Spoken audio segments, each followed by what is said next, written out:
அவனுக்கு என்னப்பா? அவனுக்கு என்ன? நிலம், சொத்து எல்லாம் முன்னோர் சம்பாரிச்சது. அது மட்டும் இல்லையே, இவன் எவ்வளோ சம்பாதிச்சிருக்கிறான் தெரியுமா? எத்தனை தலைமுறை? 10 15 தலைமுறை உட்கார்ந்து சாப்பிடலாம். சாப்பிட்டாலும் தீராது, வளர்த்துக்கிட்டே இருக்கும். அவ்வளோ சொத்து பத்து உள்ள ஆளுப்பா. அப்படிப்பட்ட ஆட்களுக்கும் சில கவலைகள் இருக்க தான் செய்யும். இங்க பாருங்க, கல்கி அவர்கள் எழுதிய 9 குழி நிலம் இந்த கதையில சீனிவாசன் பிள்ளை கமலாபுரத்தை சார்ந்தவர். நடுவில் நாட்டாறு அப்படின்னு ஒரு ஆறு போயிட்டு இருக்கு. அண்ணாண்ட பக்கம் கல்யாணபுரம். அங்க 9 குழி நிலம் இருக்கு. அந்த நிலத்துல 2 தென்னை மரம் இருக்கு. அந்த நிலத்தை பார்த்துக்கிட்டே ஒரு வருத்தமா பல்லு விளக்கிட்டு உக்காந்துக்கிட்டே இருக்கிறாரு. ஆத்துல வெள்ளம் போய்கிட்டே இருக்கு. அவருக்கு 3 வருஷமா ஒரே கவலை. என்ன கவலை? அந்த 9 குழி நிலம் தாங்க கவலை. இந்த கமலாபுரம் சீனிவாசன் பிள்ளைன்னா அந்த ஜில்லாவிலே தெரியாதவங்க யாருமே இருக்க முடியாது. தஞ்சாவூர் ஜில்லாவிலே மிகப்பெரிய ஒரு செல்வந்தர். அவருக்கு கொஞ்சம் கூட சளைச்சவங்க இல்லாம அவங்களோட வசதியான குடும்பத்துல இருந்து அவருக்கு ஒரு மனைவி. இப்படி ஏகப்பட்ட சந்தோஷத்தோட வாழ்ந்துகிட்டு இருந்தாரு. அதுக்கு மேல அவருக்கு இன்னொரு சந்தோஷம் இருந்தது. அவங்க பையன், மூத்த பையன் பட்டணத்துல சென்னையில போய் தங்கி எம்ஏ முடிச்சுட்டு பிஎல் படிக்கிறார், வக்கீலுக்கு படிக்கிறார். அது அவருக்கு ரொம்ப சந்தோஷம். நம்ம ஜாதி சனத்திலே இப்படி ஒரு படிப்பை எவன்டா படிச்சுக்கிறான், பெரிய படிப்பு என் புள்ள படிக்கிறான்றது அவருக்கு அதுல ஒரு பெரிய பெருமை. ஆனா இவ்வளோ பெருமை, இவ்வளோ சந்தோஷம், இவ்வளோ நிலபலம் இருந்தும் அவருக்கு அந்த கவலை ஒண்ணு இருந்துகிட்டே இருக்கு. என்னன்னு பாத்தீங்கன்னா, ஆட்டுக்கு அந்த பக்கம் இருக்கக்கூடிய கல்யாணபுரம், அந்த ஊர்ல சோமசுந்தரம் பிள்ளை அப்படின்னு ஒருத்தர் இருக்கிறார். அவரும் ஒரு செல்வ செழிப்புல ஒரு வசதியானவர் தான். ஆனா சீனிவாசன் பிள்ளை அளவுக்கு பெரும் பணக்காரர்லாம் கிடையாது. அவரும் ஒரு பண்ணையாளர். அவர் நல்ல வசதியானவர். ஆனா அந்த இடத்துல ஒரு 9 குழி நிலம் இருக்கு. அதுல ஒரு 2 தென்னை மரம் இருக்கு. அது யாருதுன்னே தெரியல. ரொம்ப காலமா இவர் போனாலும் அவர் போனாலும் 2 பேரும் ஒருத்தர் ஒருத்தர் உட்காந்து பேசுவாங்க. ஒருத்தவங்க தூரத்து சொந்தம் தான். ஒரு நாள் நம்ம சீனிவாசன் பிள்ளை அவர்களுக்கு ரொம்ப தாகமா இருந்தது. தாகமா இருந்ததுனால, ஏம்பா அந்த மரத்துல போயிட்டு ஒரு இளநீ வெட்டுப்பா, 2 குடிப்பான் அப்படின்னு சொல்றாரு. இப்ப அவங்க விட்டு பண்ணையால கூப்பிட்டு. அவர் பேர் சின்ன பையன், வயசு 65 தான், ஆனா சின்ன பையன். அவனும் ஏறி ஒரு கொலை இளநியை கீழே தள்ளிட்டு அங்க ஒரு கல்லு பானை கட்டியிருந்தாங்க. அந்த கல்லு பானையில் இருக்கிற கல்லை குடிச்சிட்டாரு. குடிச்சிட்டு கீழே இறங்குறாரு. இறங்கினோடனே பார்த்தா அந்த கல்யாணபுரம் சோமசுந்தரம் பிள்ளை அவருடைய வேலையாள் வராரு. டேய், எவன் வீட்டு மரத்துல எவன்டா ஏறி இளநீ பறிக்கிறதுன்ட்டு கேட்டு, அது இல்லாம கல்லு வேற போச்சு, கஷ்டப்பட்டு வச்சு இந்த கல்லு போச்சுன்றது அவருக்கு பெரிய கவலை. அடி 2 பேரும் கட்டி புரிஞ்சு உருண்டு அடிச்சுக்கிறாங்க. வார்த்தை, வாய் வார்த்தைன்னா வார்த்தை சொல்லக்கூடிய வார்த்தைகள் எல்லாம் இல்லை. உலகத்துல அகராதியில் இல்லாத கெட்ட வார்த்தையெல்லாம் எடுத்து வச்சு பேசி ஒருத்தர் இஷ்டத்துக்கு திட்டிக்கிறாங்க. திட்டி முடிச்சதுக்கு அப்புறம் கல்லு போச்சுன்னு இவனுக்கு கவலை, நம்மளை அடிச்சுட்டானே இளநீ எடுத்துன்னு வர முடியலன்னு இவருக்கு கவலை. இன்னொரு பண்ணையாளுக்கு. சின்ன பையன் போயிட்டு வத்தி வைக்கிறார். ஐயா, என்னன்னா சொல்லிட்டான் தெரியுமா அவன் அப்படின்ட்டு. இவரு போயிட்டு இன்னொருத்தர், அவருக்கு சோமசுந்தர பிள்ளைகிட்ட அவரு போயிட்டு, அவங்க பண்ணையாளு, அவரு பலவாறு சொல்றாரு. நடந்தது, நடக்காது, நடக்க போவாது எல்லாத்தையும் சேர்த்து சொல்றாரு. 2 பேருக்கும் பயங்கர கோபம் வருது. டேய், எவன் வீட்டு நிலத்துல எவன்டா போடுறது இளநீ பறிக்கிறது, போடுறா வேலிய அப்படின்னு சோமசுந்தரம் பிள்ளை ராத்திரியோட ராத்திரியா வேலி கட்டிடுறாரு. வேலி கட்டிட்டு போயிட்டாரு. விடிஞ்சு பார்த்தா வேலி இருக்குது. கோபம் நம்ம சீனிவாசன் பிள்ளைக்கு. எப்போடுறா அவன் வேலி கட்டுவான், இது ஏன் இடம்டா, எவனுக்குமே இல்லாத பொது இடம் இது, என் இடமா தான்டா இருக்கும், என்னை விட அவன் நிலபலத்துல பெரியவனான்ட்டு இவர் வேலியை பிச்சு போட்டுறாரு. அப்புறம் ஆளுங்களை கூட்டு கல்லு குடிக்க காசு குடித்து அனுப்பிச்சு அவங்கள கல்லு குடிக்க வச்சு போதையாக்கி கொண்டு போயிட்டு, பாடுங்கடா பாட்ட, ஒரு வார்த்தை விடாம பேசுங்கடா அப்படின்றாரு. வாய் தகராறு, கை தகராறை, கை கலப்பாயிட்டு இது காவல் நிலையம் வரைக்கும் போயிடுச்சு. போலீஸ் ஹெட் கான்ஸ்டபிள் வந்தாரு. ஆளுக்கு ஒரு மூட்டை நெல் ஒரு வீட்லயே வாங்கிட்டு வழக்கு சம்பந்தமா போயிட்டாரு.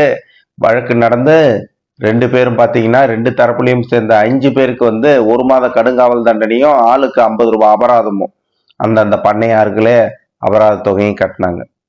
இப்படி ஒரு பிரச்சனை. இந்த 9 குழி நிலத்தை விட்டனா பாருன்னு சொல்லிட்டு 2 பேரும் போறாங்க. போயிட்டு சீனிவாசன் பிள்ளை அவர் பக்கம் இருக்கக்கூடிய பத்திரங்கள்லாம் தேடுறாரு, சோமசுந்தரம் பிள்ளையும் தேடுறாரு.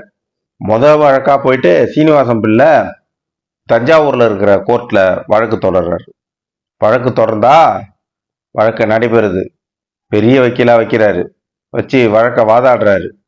வாதாடினா ஆகுது பணம் செலவு. வாதாடினதுக்கு அப்புறம் தான் பக்கம் சாதகமா தீர்ப்பு வந்துருச்சு. தீர்ப்பு வந்த உடனே இவருக்கு ரொம்ப சந்தோஷம். ஏன் நிலண்டா இந்த 9 குழி அப்படின்னு சீனிவாசன் பிள்ளை, நான் தாண்டா இந்த ஜில்லாவிலே பெரிய பண்ணக்காரன் அப்படின்றாரு. சோமசுந்தரம் பிள்ளை விடுவாரா? விடுற மாதிரி இல்லை. உடனே மெட்ராஸ் கோர்ட்டுக்கு ஹைகோர்ட்டுக்கு அப்பீலுக்கு போறாங்க. அங்க போயிட்டு அங்க இருக்கிற பெரிய வக்கீல வச்சு 2 பேரும் வாதாடுறாங்க. வழக்கு வம்பு வழக்கு போய்கிட்டே இருக்குது. இதுக்கு நடுவுல இவங்களுக்குள்ள பாக்குறப்பெல்லாம் இவங்க பண்ணையாளுக்கும் அந்த பண்ணையாளுக்கும் பாக்குறப்பெல்லாம் வாய்ச்சண்டை, கை சண்டை, அருவா சண்டை, குத்து சண்டை, வெட்டு சண்டை, அடி சண்டை, எல்லா சண்டையும் நடைபெறுது. எல்லாம் பகை, பயங்கர பகை. 2 பேருக்கு இடையில பகை வளருது வளருது, வளர்ந்துகிட்டே போகுது. நிக்கிற மாதிரி இல்லை. பட்டணத்துல பிஎல் படிச்சுட்டு இருக்கிற பையன் எழுதுறான் அப்பா கிட்ட, பா ஏற்கனவே நீங்க வந்து பல ஆயிரம் செலவு பண்ணிட்டீங்க, ஒரு 9 ரூபாய் போவாது அந்த நிலம், இதுக்கு நீங்களும் செலவு பண்ணிட்டீங்க, அவரும் செலவு பண்ணியிருப்பாரு, நமக்கு தான் நஷ்டம். நடுவில் இந்த வக்கீல் நல்லா சாப்பிட்றாங்க உங்க காசை. அதோ அந்த போலீஸ்கார் பாருங்க, அவங்க பொண்டாட்டிக்கே வைரத்துல நகை வாங்க ஆரம்பிச்சுட்டாராம் உங்களால. அடிக்கடி நீங்க வம்பு வழக்குன்னு போய் போய் போய் போய் முதல்ல நிறுத்திட்டு வேலையை பாருங்க பண்ணாரு. இவருக்கா கோபம், ஏண்டா எனக்கு பிறந்தவன் தான்டா நீனு, உனக்கு எப்படா இந்த சூடு சொரணம் இல்லாம போச்சு அப்படின்னு சொல்லிட்டு சீனிவாசன் பிள்ளைக்கு பயங்கர கோபம். அவங்க பையன் மேல கோபம் போட்டு, நீங்களாம் எப்படா எதிர்காலத்துல இந்த சொத்து பத்தை காப்பாற்ற போற, எங்க அப்பா சம்பாரிச்ச சொத்தை 2 மடங்கு 3 மடங்காகி நான் காப்பாத்தி வச்சிருக்கிறேன், நீ என்னத்தை காப்பாற்ற போறியோ என்ன பண்ண போறியோ சே அப்படின்னு சொல்லிட்டு தலையில அடிச்சுக்கிட்டு வழக்க நடத்துறாரு. இந்த வழக்க நடத்த இவரோட காரியஸ்தர் ஒருத்தர் இப்போ அங்கேயே மெட்ராஸ் சென்னையிலேயே தங்கி பாக்குறாரு. ஒரு நாள் தந்தி அடிக்கிறார் காரியஸ்தர், ஜெயம் நமக்கே அப்படின்னு சொல்லிட்டு. சீனிவாச பிள்ளைக்கா சந்தோஷம் அந்த தந்தியை பார்த்ததுக்கு அப்புறம். தந்தி அணிச்சிட்டு இவரு நைட்டா ட்ரெயினை பிடிச்சி வராரு. பையன்கிட்ட சொல்லல சுப்பிரமணியம் அவர்கிட்ட, பிஎல் படிக்கிறவர்கிட்ட. ஏன்னா அவர் வந்து யாரோ மகாத்மா காந்தியா பாருங்க. மகாத்மா காந்தி தெரியல யாருன்னு. மகாத்மா காந்தி பீச்சில் பிரசங்கம் பண்றாரு, பேச போறாரு, சுதந்திரத்தை பத்தி பேச போறாரு. அதை பார்க்க போயிட்டான் பையன் சொல்லிட்டு அவன்கிட்ட ஒண்ணுமே சொல்லாம இவர் கிளம்பி வந்துட்டாரு. விடிஞ்சு பார்த்தா சீனிவாசன் பிள்ளை வேட்டு சத்தம், எல்லாருக்கும் வரவங்க போறவங்கலாம் கல்கண்டு, சந்தனம், இனிப்பு, பழம், வாழைப்பழம் அள்ளி வழங்குறாரு. அள்ளி வழங்கிட்டு பயங்கர சந்தோஷமா இருக்குது இவருக்கு. அப்பா 9,000 ரூபாய் பணம் செலவானது பிரச்சனை கிடையாதா, 9 கோடி நிலம் எண்ணிதுன்னு ஆகி போச்சுரா, இதை வச்சு நீ என் பிள்ளைங்க ரொம்ப சந்தோஷப்படணும்னு நினைக்கிறாரு. மறுபக்கம் இன்னாண்ட பக்கம் பார்த்தா சோமசுந்தரம் பிள்ளை அவரும் வேட்டு போடுறாரு. அவரும் வரவங்களுக்கு போறவங்களுக்கு எல்லாம் கல்கண்டு, பழம் எல்லாம் கொடுக்குறாரு. இன்னாடான்னு சீனிவாசன் பிள்ளைக்கு ஒன்றும் புரியல. அவனும் வேட்டு போடுறேன், என்னதாண்டா விஷயம் அப்படின்னு சொல்லிட்டு அந்த தீர்ப்பு நகலை வாங்குறாரு. வாங்கி பார்த்துட்டா இங்கிலீஷ்ல இருக்கு. வாடா போஸ்ட் மாஸ்டர் வீட்டுக்கு போவோம் உடனேட்டு போஸ்ட் மாஸ்டர் வீட்டுக்கு போய் படிக்க சொல்றாரு. படிச்சா தீர்ப்பு சீனிவாசன் பிள்ளைக்கு இல்ல, சோமசுந்தரம் பிள்ளைக்கு தான் சாதகமா வந்திருக்கு. சீனிவாசன் பிள்ளை ரொம்ப கோவப்படுறாரு, எரிஞ்சு உழறாரு அவரோட காரியஸ்தர் மேல. என்னடா இப்படி சொல்லிட்டேன்ட்டு. நான் என்னத்தங்க கண்டேன், அந்த வக்கீல் குமஸ்தா தான் வந்து தீர்ப்பு நமக்கு சாதகம் அப்படின்னு சொன்னாரு. நான் படிச்சு கூட எங்கெங்க பார்த்த, தம்பி கிட்ட கூட சொல்லலீங்க, அவரு தான் யாரோ காந்தியாமியா அவர் பேசுறத கேட்க போயிட்டாரு.